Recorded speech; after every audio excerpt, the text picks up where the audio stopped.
नमस्कार दोस्तों, बहुत बहुत स्वागत है आप सभी का आज की क्लास में। दोस्तों आज की क्लास में हम अध्ययन करने जा रहे हैं विशेष टॉपिक को जिसका नाम है आर्द्रभूमि। तो चलिए स्टार्ट कर लेते हैं, टू द पॉइंट बात करते हैं। टॉपिक आप लोग नोट डाउन कर लीजिए, कॉपी और कलम जरूर उठा लीजिएगा क्योंकि आज का यह टॉपिक आपके लिए काफ़ी हेल्पफुल रहने वाला है, चाहे आप किसी भी एग्जाम की तैयारी कर रहे हो, क्योंकि करंट से भी जुड़ा हुआ टॉपिक है। और पिछले कई वर्षों के अगर PYQ देखेंगे, SSC वगैरह हो गया, रेलवे वगैरह हो गया या PCS वगैरह कोई भी एग्जाम का PYQ पेपर उठाकर देखेंगे तो इस टॉपिक से आपको ज़रूर क्वेश्चन आपको देखने को मिलेंगे। क्लियर है? तो चलिए स्टार्ट करते हैं टॉपिक को। टॉपिक का नाम नोट डाउन कीजिएगा, आर्द्रभूमि।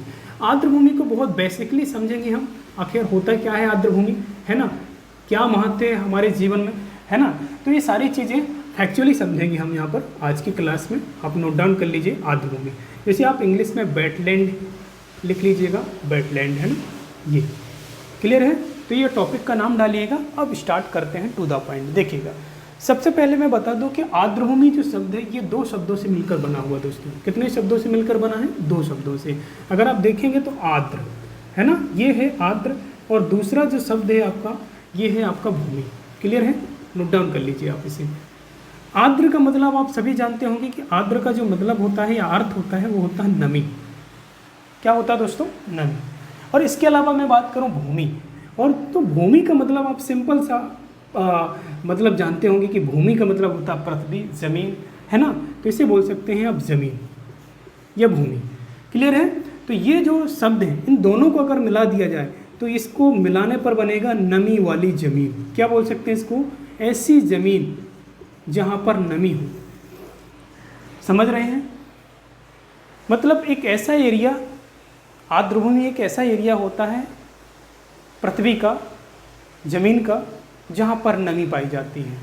अब नमी से तात्पर्य आप इतना समझिएगा कि नमी का मतलब ये है कि वर्ष भर या साल भर उस क्षेत्र पर पर्याप्त पानी की सुविधा होनी चाहिए। पर्याप्त पानी का तात्पर्य ये बिल्कुल नहीं है कि वहाँ पर बिल्कुल बहुत ज़्यादा गहरा पानी हो। पानी की गहराई भी आप यहाँ पर नोट डाउन कर सकते हैं कि इसकी गहराई जो है आर्द्रभूमि वाले एरिया में, इसकी गहराई, पानी की गहराई लगभग 6 मीटर के आसपास होनी चाहिए। क्योंकि ये भी एग्जाम में पूछा गया है कि आखिर आर्द्रभूमि वाले पानी की जो गहराई है वो कितनी होनी चाहिए। तो 6 मीटर से ज़्यादा पानी की गहराई नहीं होना चाहिए। ये वो एरिया होता है जो आपका आर्द्रभूमि वाला क्षेत्र कहलाता है। क्लियर है? तो आपको याद रखना है आर्द्रभूमि जो है, जिसे आप इंग्लिश में वेटलैंड बोलते हैं, ये दो शब्दों से मिलकर बना है, आर्द्र और प्लस भूमि। दोनों को अगर मिलाएंगे तो आर्द्र का मतलब होता है नमी और भूमि का मतलब होता है जमीन। मतलब ऐसी जमीन जहाँ पर नमी पाई जाती है, और या अर्थात ऐसा एरिया पृथ्वी का जहाँ पर लगभग 6 मीटर के आसपास पानी साल भर बना रहता है। क्लियर है? तो आई होप यहाँ तक चीज़ें क्लियर हो चुकी होंगी। अब बात कर लेते हैं आर्द्रभूमि। अब ये इसका उद्देश्य क्या था, सबसे पहले आप समझिए इसका उद्देश्य और महत्व समझ लीजिए। आप पहले महत्व देखिएगा। अब देखिए आर्द्रभूमि जो है ये उद्देश्य क्या था, इसको आर्द्रभूमि क्षेत्र, किसी क्षेत्र को घोषित करने का क्या उद्देश्य रहा है। तो सबसे पहले आपको समझना होगा कि आर्द्रभूमि बनाने के लिए एक उद्देश्य रहा है जैव विविधता को सुरक्षा प्रदान करना, जैव विविधता का संरक्षण करना। आप लोगों ने सुना होगा रामसर सम्मेलन के बारे में। रामसर सम्मेलन हुआ था 2 फरवरी 1971 को रामसर में, ईरान के रामसर नामक शहर में जैव विविधता को संरक्षण प्रदान करने के लिए एक सम्मेलन आयोजित किया गया था, और UNO के लगभग सभी देशों ने यहाँ पर पार्टिसिपेट किया था। और इस सम्मेलन का सिर्फ और सिर्फ इतना उद्देश्य था कि हमारे विश्व में या जो हमारे पृथ्वी में जो जैव विविधता समाप्ति की कगार में है, कई सारी प्रजातियां विलुप्त होने की कगार में हैं, चाहे वो पेड़ पौधों की बात कर रहे हों, चाहे वो जीव जंतुओं की बात कर रहे हों, है ना, ये प्रजातियां विलुप्त होने की कगार में हैं। तो ये सम्मेलन आयोजित किया गया था सिर्फ और सिर्फ इन प्रजातियों को संरक्षण प्रदान करने के लिए। और ये सम्मेलन कहाँ पर हुआ था? ईरान के रामसर में हुआ था, है ना। इसलिए उसको रामसर सम्मेलन भी बोल दिया जाता है ना। तो मैं पहले चीज़ें क्लियर कर दूँ कि इसका संबंध रामसर से है ना, और रामसर के द्वारा ही आर्द्रभूमि क्षेत्र घोषित किए जाते हैं। आर्द्रभूमि को ही रामसर क्षेत्र भी बोल दिया जाता है ना। इस टाइप से चीज़ें आती हैं एग्जाम में। तो मैं पहले चीज़ें क्लियर कर दूं क्या क्या बोल सकते हैं इसको। देखिए आर्द्रभूमि वेटलैंड बोल सकते हैं, और इसी को रामसर स्थल भी बोल सकते हैं। क्या बोल सकते हैं? रामसर स्थल। रामसर स्थल। क्लियर है ये। अब समझिए, आर्द्रभूमि का अगर कम शब्दों में बात करूं तो एक ऐसा स्थान जहां पर दलदलीय इलाका हो। कैसा इलाका? दलदली। देखिए, अब जैव विविधता की पहले नंबर बात कर लेते हैं। जैव विविधता क्या होती है? तो जैव विविधता जो शब्द है दोस्तों, यहाँ पर ध्यान दीजिएगा, जैव विविधता इसी में इंक्लूड है, यही टॉपिक है आपका, क्योंकि उद्देश्य ही रहा यही। तो जैव विविधता देखिएगा, जैव विविधता जो है ये क्या है? तो जैव विविधता भी शब्द जो है ये दो शब्दों से मिलकर बना हुआ है ना। देखिएगा, जैविक या जैव विविधता बोलते हैं, है ना। तो जैव मतलब यहाँ पर हो जाएगा जीव, है ना। और इसके साथ साथ अगर विविधता का मतलब देखेंगे तो विविधता से तात्पर्य होता है भिन्नता से। क्या तात्पर्य होता है? भिन्नता। ये तो अर्थात अगर प्लस करके दोनों चीज़ें आप देखेंगे तो एक लाइन में अगर मैं बोलना चाहूँगा तो ये बोल सकता हूँ कि जीवों के बीच पाई जाने वाली भिन्नता जैव विविधता कहलाती है। क्लियर है। अब जीव का तात्पर्य ये नहीं कि सिर्फ और सिर्फ जीव, यहाँ पर देखेंगे तो जीव का मतलब यहाँ पर देखेंगे जीव में आपके पेड़ पौधे भी आएंगे, है ना। पेड़ पौधे निर्जीव थोड़े होते हैं दोस्तों, पेड़ पौधों के पास भी क्या होता है? पेड़ पौधों पर भी जीवन पाया जाता है, और जिसमें जीवन पाया जाता है वो क्या है? आपका सजीव है, जीव है। तो पेड़ पौधे आ जाएंगे, जैसे आप देख सकते हैं यहीं पर जानवर आ जाएंगे सारे, और जानवर के अलावा अगर देखेंगे तो यहाँ पर मानव आ जाएंगे। ये आपकी क्या हो चुकी? विविधता हो चुकी। ये उदाहरण आप समझ सकते हैं। ये क्या है? आपकी एक प्रकार की जैव विविधता है, क्योंकि पेड़ पौधों को कंपेरिजन अगर जानवरों से करेंगे तो आपको विविधता भिन्नता तो देखने को मिलेगी ना दोस्तों।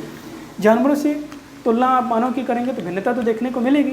तो ये कहलाती है बायोडाइवर्सिटी। क्या कहलाती है दोस्तों? बायोडाइवर्सिटी। तो आई होप जैव विविधता आप समझ चुके होंगे। अब बात कर लेते हैं रामसर के ऊपर, है ना, क्योंकि रामसर हमने मेन टॉपिक लिया है, आर्द्रभूमि लिया है, तो आर्द्रभूमि की बात करेंगे दोस्तों। क्लियर है। चलिए, अब देखिए, जब पहला जो सम्मेलन है 2 फरवरी 1971 को ईरान के रामसर में आयोजित किया गया, और इस सम्मेलन में फाइनली निर्णय लिया गया कि अपने अपने देशों में जहाँ पर भी दलदलीय क्षेत्र है, जहाँ पर भी आर्द्रभूमि वाला क्षेत्र है, उसको आर्द्रभूमि क्षेत्र घोषित किया जाए या रामसर स्थल घोषित किया जाए। ऐसा क्यों दोस्तों? ऐसा इसलिए क्योंकि हमारे यहाँ जो जैव विविधता पनपती है, हमारे यहाँ या तात्पर्य बोल सकते हैं पृथ्वी में या ज़मीन में जहाँ पर भी जैव विविधता पलती है या बढ़ती है तो वो एरिया दलदलीय इलाका होता है। दलदलीय इलाका का मतलब ये होता है कि आप इस ऐसा क्षेत्र जहाँ पर पानी की पर्याप्त मात्रा हो, साल भर बनी रहती है। वहीं पर आप देखेंगे तो वहाँ पर बहुत सारे छोटे छोटे जीव जंतु आते हैं, है ना। जल, नभचर सभी जीव जंतु वहाँ पर निवास करते हैं। इसके साथ साथ कई सारे पेड़ पौधों की भी वैरायटियाँ आपको वहाँ पर देखने को मिलती हैं दोस्तों, है ना। तो वो जो क्षेत्र होता है, दलदलीय क्षेत्र जो होता है, जो जैव आपका आर्द्रभूमि वाला जो क्षेत्र होता है, वहाँ पर बहुत ज़्यादा जैव विविधता पनपती है दोस्तों। तो सरकार ने, अलग अलग देशों की सरकार ने ये निर्णय ले लिया था उसी दौरान जब ये सम्मेलन हुआ था कि हम अपने देशों में एक ऐसा स्थान तलाशेंगे जहाँ पर जैव विविधता पनपती है, और उस जैव विविधता वाले क्षेत्र को आर्द्रभूमि क्षेत्र घोषित करेंगे। क्लियर है। तो ये उद्देश्य रखा गया था रामसर सम्मेलन का। देखिए, रामसर सम्मेलन से कई सारे फैक्ट निकल के आते हैं, कई सारे क्वेश्चन निकल के आते हैं, तो इसके संबंध में भी आपको याद रखना है थोड़ा सा। देखिए, रामसर जो है एक सम्मेलन था, एक कन्वेंशन था, यहाँ पर ध्यान दीजिएगा। रामसर जो है एक प्रकार का क्या है? रामसर समझौते की बात कर लेते हैं, रामसर सम्मेलन की बात कर लेते हैं, एक ही चीज़ है ना। अगर रामसर सम्मेलन की बात करते हैं, रामसर समझौते की बात करते हैं, तो ये पॉइंट आपको नोट डाउन करना रहेगा कि ये सम्मेलन 1971 को आयोजित किया गया था। स्थान आपको याद रखना है दोस्तों, स्थान आप याद रखेंगे। स्थान क्या है आपका? स्थान आप नोट डाउन कीजिएगा। स्थान है आपका ईरान के रामसर। ईरान का एक रामसर जो है एक शहर का नाम है, पॉपुलर शहर है दोस्तों, है ना। उस शहर के नाम से ही रामसर या आर्द्रभूमि बोल दिया जाता है। क्लियर है। अब ये सम्मेलन जो हुआ था 2 फरवरी के आसपास हुआ था, इसलिए 2 फरवरी को देख सकते हैं। 2 फरवरी को हम क्या मनाते हैं? प्रत्येक साल, प्रत्येक वर्ष 2 फरवरी को हम क्या मनाते हैं? आर्द्रभूमि दिवस मनाते हैं। क्या मनाते हैं दोस्तों? आर्द्रभूमि दिवस। ये भी मोस्ट इम्पोर्टेंट है। अब आपको याद रखना है कि ये समझौता तो 1971 में हुआ था, लेकिन फाइनली जो समझौता है ये है, फाइनली जो ये कन्वेंशन है ये 1975 में लागू किया गया था। कब लागू हुआ था दोस्तों? ये 1975 में लागू हुआ था। तो लागू वाली डेट आप नोट डाउन कर लीजिए, लागू वाली जो डेट है आप नोट डाउन कीजिए 1975। क्लियर है।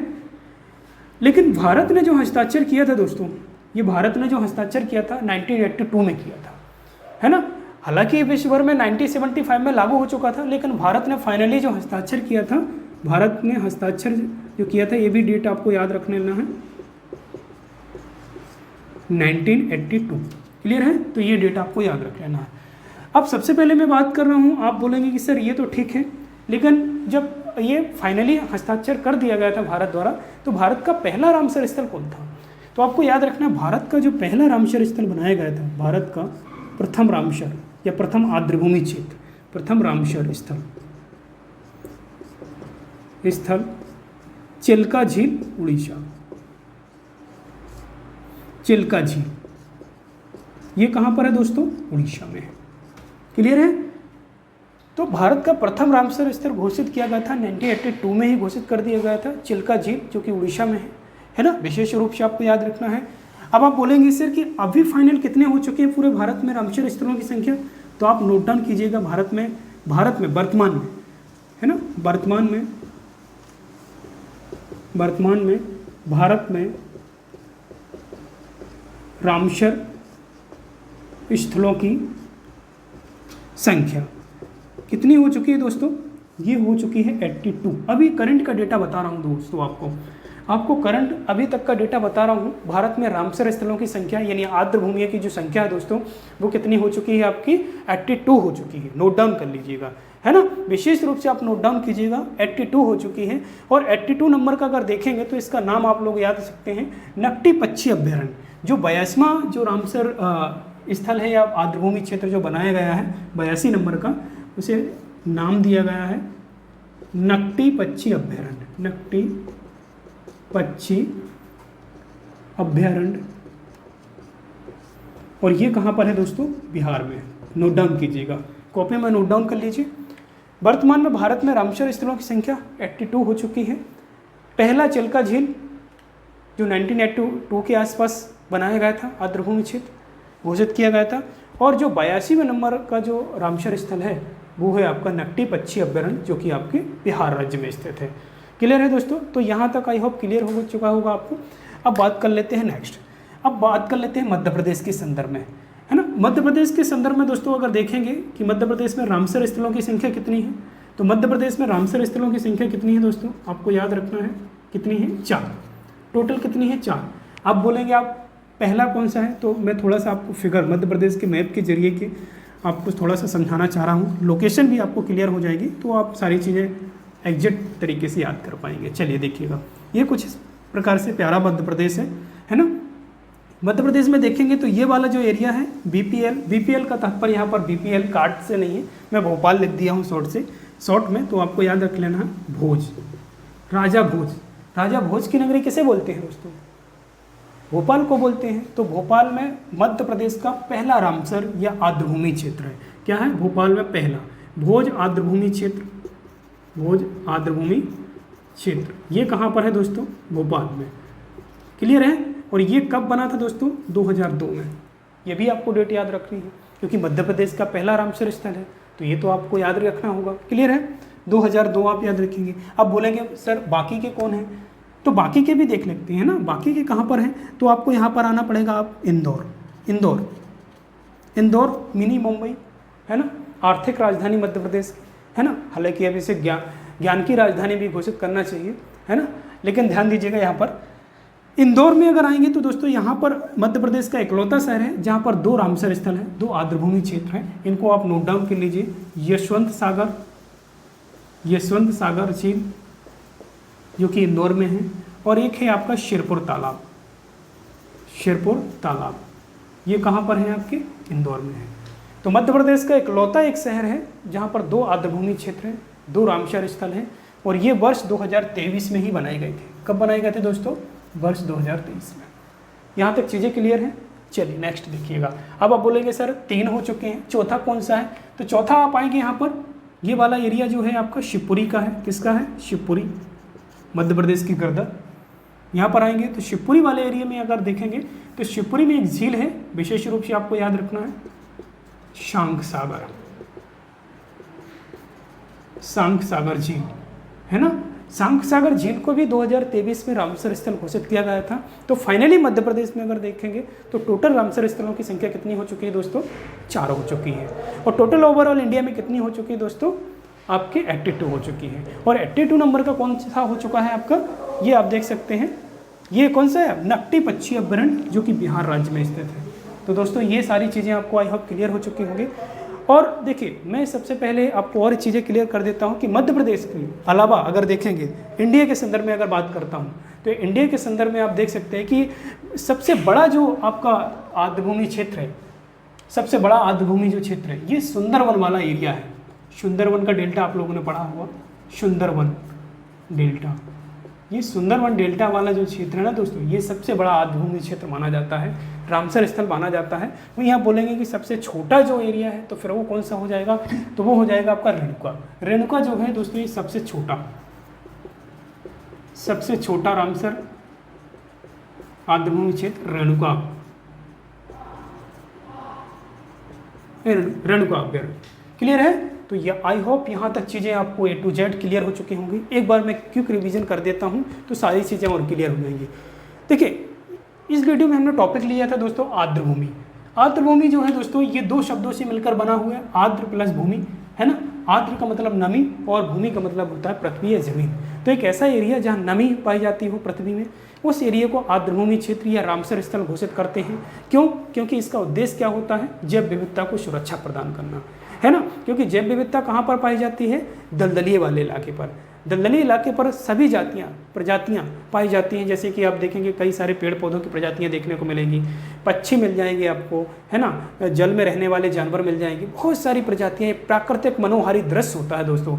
अगर आप कभी एक ऐसे एरिया से गुजरे, जैसे इंदौर का अगर देखेंगे तो इंदौर का इस वाला एरिया में जाएंगे आप, यशवंत और सिरपुर तालाब में, तो प्राकृतिक मनोहारी दृश्य आपको, खूबसूरत दृश्य आपको देखने को मिलेगा। तो कभी जाइए, अगर टाइम मिलता है तो रामसर स्थल वगैरह घूमिएगा, है ना। तो आपको याद रखना है, आर्द्रभूमि 2 शब्दों से मिलकर बना हुआ है, आर्द्र प्लस भूमि, है ना। नमी वाली भूमि, है ना, नमी वाली भूमि में जैव विविधता अधिक पाई जाती है। इसलिए जैव विविधता को सुरक्षा प्रदान करने के लिए रामसर कन्वेंशन आयोजित किया गया था, है ना, 1971 में, जो कहाँ हुआ था? आपके ईरान के रामसर नामक स्थान पर हुआ था, है ना। क्लियर है? और ये 2 फरवरी को प्रत्येक वर्ष आर्द्रभूमि दिवस के रूप में मनाते हैं। ये समझौता कब लागू किया गया था? 1975 में लागू हुआ था। और भारत ने इस पर हस्ताक्षर कब किए थे? ये 1982 में किया था। क्लियर है? भारत का पहला रामसर स्थल कौन सा है आपका? तो आपको याद रखना है चिल्का झील, जो कि आपके उड़ीसा राज्य में स्थित है। वर्तमान में भारत में इसकी संख्या कितनी है रामसर स्थलों की? तो 82 हो चुकी है। और अब 82 नंबर का कौन सा है? नकटी पक्षी अभ्यारण्य, जो कि आपका बिहार में है। क्लियर है? ये अभी तक का डेटा था आपकी। इसके अलावा मैं बात कर रहा हूँ मध्य प्रदेश के संदर्भ में। तो मध्य प्रदेश के संदर्भ में आएंगे तो मध्य प्रदेश में रामसर स्थलों की संख्या कितनी दोस्तों? 4 है। मध्य प्रदेश का पहला जो रामसर स्थल है वो कौन सा है आपका? देख सकते हैं भोपाल, है ना, झीलों की नगरी बोलते हैं भोपाल को। भोपाल में ही है आपका भोज ताल, है ना, जिसका निर्माण राजा भोज के समय हुआ था, है ना, राजा भोज ने ही करवाया था। तो विशेष रूप से आपको याद रखना है, भोज आर्द्रभूमि कहाँ पर है? आपके भोपाल में है, जो मध्य प्रदेश का पहला रामसर स्थल है। वर्ष 2002 में इसको रामसर में शामिल किया गया था। क्लियर है? और इसके अलावा जो आपके मध्य प्रदेश के 3 हैं वो भी आपको देखना रहेगा। 2 आपके मध्य प्रदेश के इंदौर शहर में स्थित है, दोनों के नाम आपको याद रखना है ना। यहाँ पर सिरपुर तालाब, ये आप देख सकते हैं, और यशवंत सागर झील, जो कि ये 2023 में ही ये शामिल किए गए थे, तीनों के तीनों। सो आई होप यहाँ तक चीज़ें आपको A to Z क्लियर हो चुकी होंगी जैव विविधता और आर्द्रभूमि को लेकर। सो वीडियो अगर आपको हेल्पफुल लगता है तो वीडियो को लाइक कीजिएगा, चैनल में पहली बार है तो सब्सक्राइब कीजिए। मिलते हैं नेक्स्ट वीडियो में, तब तक के लिए जय हिंद, जय संविधान।